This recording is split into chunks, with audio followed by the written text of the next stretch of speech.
Hello. Welcome back to my YouTube channel. आज का practice set cotton, वूल और silk से है। कॉटन में कौन सा ग्रुप होता है? हाइड्रोक्सिल ग्रुप या कार्बोक्सिल ग्रुप? कॉटन में कार्बोक्सिल ग्रुप होता है। 1 डेनियर मीटर धागे का वजन कितना होता है? 9,000 मीटर या 900 मीटर या 90 मीटर? 1 डेनियर मीटर धागे का वजन 9,000 मीटर होता है। वह तंतु जो जलने पर बाल जैसी गंध देता है, वह ऊन या रेशम होता है या कपास या लिनन होता है?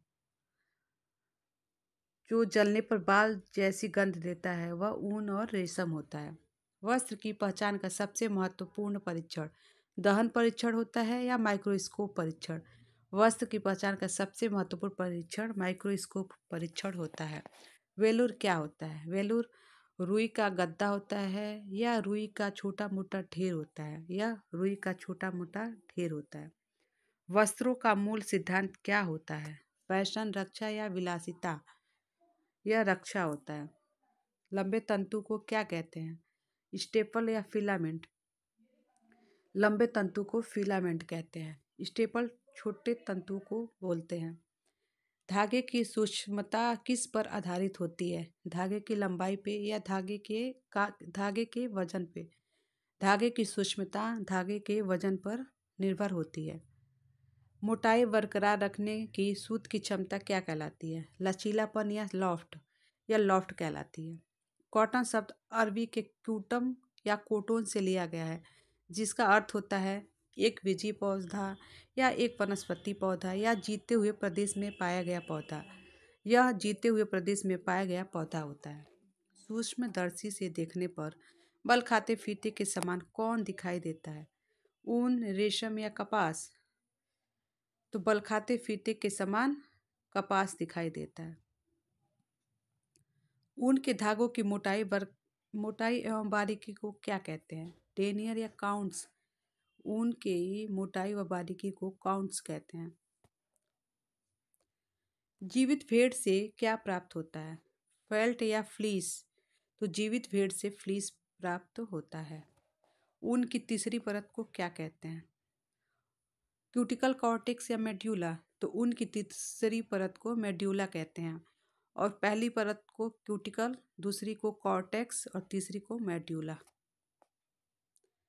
1 मीटर रेशमी वस्त्र बनाने हेतु कितने कोकून की आवश्यकता पड़ती है? 1,000 मीटर, 2,000 मीटर या 3,000 मीटर? तो 1 मीटर रेशमी वस्त्र बनाने के लिए 3,000 मीटर कोकून की आवश्यकता पड़ती है। कार्बोनाइजिंग परिसज्जा में किसका प्रयोग किया जाता है? H2SO4 या HCl या HCl और CO2 या HCl और NO2? तो कार्बोनाइजिंग परिसज्जा में H2SO4 और HCl की आवश्यकता पड़ती है। ऊन के लंबे रेशे को क्या कहते हैं? टॉप, टॉक या स्टॉक? तो ऊन के लंबे रेशों को टॉप्स बोलते हैं। टैगलॉक ऊन कैसा होता है? मजबूत ऊन होता है या निम्न श्रेणी का ऊन होता है? जो टैगलॉक ऊन होता है वह निम्न श्रेणी का ऊन होता है। ऊन को जलाने पर कैसी राख प्राप्त होती है? काली, ग्रे या भूरी? ऊन को जलाने पर काली भस्म प्राप्त होती है। रेशम के जंगली कीड़े का नाम क्या है? बॉम्बेक्स मोरी या एंथीरिया माइलिटा? रेशम के जंगली कीड़े का नाम एंथीरिया माइलिटा होता है। रेशम के कीड़े की सबसे निष्क्रिय अवस्था लार्वा है, प्यूपा है या कोकून है? रेशम के कीड़े की सबसे निष्क्रिय अवस्था कोकून अवस्था होती है। स्टोविंग की प्रक्रिया किस चरण पर होती है? प्यूपा, कोकून या लार्वा? तो स्टोविंग की प्रक्रिया प्यूपा अवस्था में होती है या प्यूपा चरण में होती है। स्क्रैप सिल्क यह क्या होता है? यह रीलिंग, स्पिनिंग की प्रक्रिया एवं अन्य मशीन की क्रिया से प्राप्त व्यर्थ रेशा होता है। जो रीलिंग और स्पिनिंग की प्रक्रिया से जो तंतु छोटे मोटे टूटे हुए होते हैं उन्हीं को स्क्रैप सिल्क कहते हैं। रेशम में कौन सी गोंद पाई जाती है?